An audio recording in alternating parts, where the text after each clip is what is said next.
Всем привет!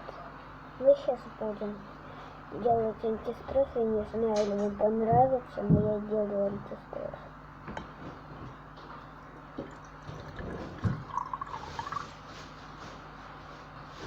Ну, дождь на улице идет, так что не злитесь, ребята.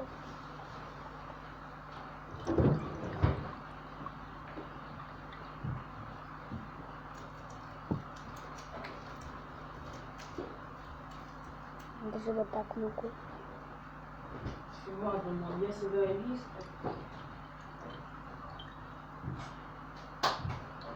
Дякую.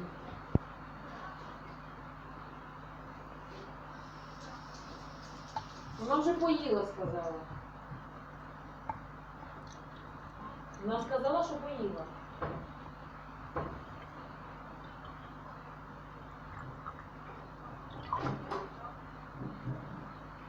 Давай продолжим это делать.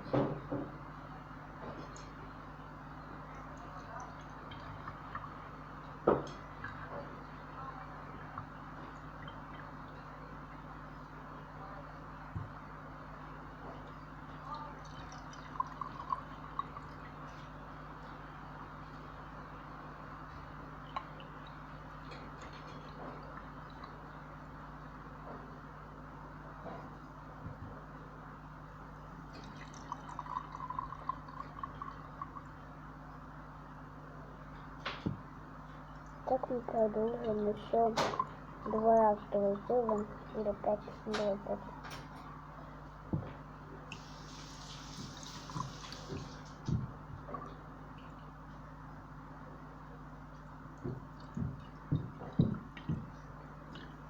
Дуже хорошо, що сьогодні бабі треба було в Купат-Холім, а її Купат-Холім напроти того здання, в якому від нашого Купат-Холім роблять УЗІ. І я сьогодні до них півдня дзвонила, суки, ніхто не відповідає. І тут уже баба звільнилася, і я її прошу. Це ж буквально через дорогу кажу.